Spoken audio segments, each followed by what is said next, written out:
Hi అందరికీ నమస్కారం. ఈరోజు రైతులకు చాలా ఉపయోగపడే వీడియోని అప్లోడ్ చేస్తున్నాను. సో ఈరోజు టాపిక్ వచ్చేసరికి డిఆర్ఆర్ ధాన్ 75 అనేది కొత్త వరి వంగడాల గురించి పూర్తిగా సమాచారం ఇస్తాను. అదేవిధంగా డిఆర్ఆర్ ధాన్ 75 వరి యొక్క గుణగణాలు, అదేవిధంగా దిగుబడి ఎంతవరకు వస్తుంది ఎకరానికి, అదేవిధంగా ఈ రకము ఏ తెగులను తట్టుకుంటాయనేది పూర్తిగా ఈ వీడియోలో మీకు సమాచారం ఇస్తాను. కావున ఈ వీడియో అనేది ఫస్ట్ నుంచి చివరి వరకు స్కిప్ చేయకుండా చూడండి. అదేవిధంగా లైక్ అండ్ సబ్స్క్రైబ్ కూడా చేయండి. మీరు చేసే లైక్ సబ్స్క్రైబ్ వల్ల నాకు చిన్న ఇన్స్పిరేషన్స్ లభిస్తుంది. అదేవిధంగా అగ్రికల్చర్కి సంబంధించిన ఏమైనా వీడియోకి టాపిక్ కావాలన్నా నాకు కామెంట్ రూపంలో తెలియజేస్తే అలాంటి వీడియో మీ కొరకు అప్లోడ్ చేస్తాను. సో డిఆర్ఆర్ ధాన్ 75 రైతులకు అధిక దిగుబడి ఇచ్చే వరి రకం. ఈ వరి రకాన్ని రాజేంద్ర నగర్లోని భారత వరి పరిశోధన సంస్థ IIRR నుండి 2024 అక్టోబర్ 8వ తేదీన విడుదల చేశారు ఈ వరి రకాన్ని. సో మనకు డిఆర్ఆర్ ధాన్ 75 వరి యొక్క వంగడం గుణగణాలు చూసుకున్నట్లయితే ఈ వరి రకము ఖరీఫ్ మరియు రబ్బీ రెండు కాలాలకు అనువైన వరి రకము. సో మనము ఈ యొక్క వరి రకాలకి చూసుకున్నట్లయితే ఖరీఫ్లో దీని పంట కాలము 135 రోజుల పంట కాలం ఉంటుంది.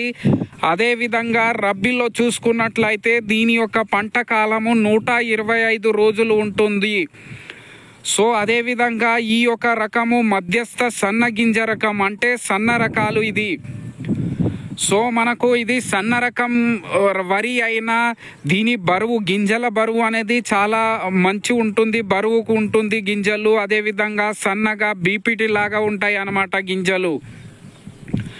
సో అదేవిధంగా ఈ డిఆర్ఆర్ ధాన్ 75 అనే వరి రకం తట్టుకునే తెగుళ్ళు గమనించినట్లయితే మనము ఇది అగ్గి తెగులు మరియు ఎండాకు తెగులను తట్టుకుంటుంది ఈ రకము.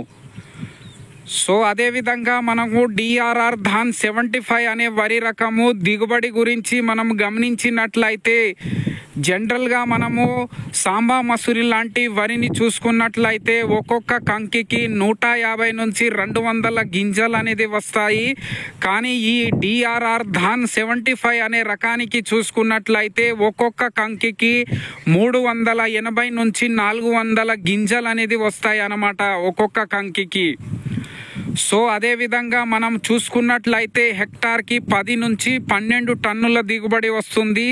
అదేవిధంగా ఎకరాల వారీగా చూసుకున్నట్లయితే మనకు ఒక ఎకరంలో 60 క్వింటల్ దిగుబడి వస్తుంది. బస్తాల్లో మనం లెక్క చూసుకున్నట్లయితే దాదాపుగా 78 బస్తాలు అనేది వస్తాయి ఒక ఎకరానికి. అదేవిధంగా ఒక బస్తా మనము చూసుకున్నట్లయితే 70 కిలో వరకు మనకు ఉంటుందన్నమాట. సో ఇది కొత్త వరి వంగడము లాస్ట్ ఇయర్ 2024 సంవత్సరంలో రిలీజ్ అయింది. అదేవిధంగా లాస్ట్ ఇయర్ రబ్బీలో కూడా సాగు చేసుకున్నారు. ఒక దాదాపు 5-6 రైతులు సాగు చేసి ఇంత అంటే ఎకరానికి 60 క్వింటల్ దిగుబడి వచ్చింది. కాబట్టి రైతులు మీకు కూడా ఈ వరి రకము దగ్గర అందుబాటులో ఉన్నట్లయితే, లేదంటే రీసెర్చ్ సెంటర్లో మీకు దగ్గర ఉన్నట్లయితే అందుబాటులో ఉంటే తీసుకువచ్చి ఈ వరి రకం సాగు చేసుకున్నట్లయితే మంచి దిగుబడి పొందవచ్చు. ధన్యవాదము.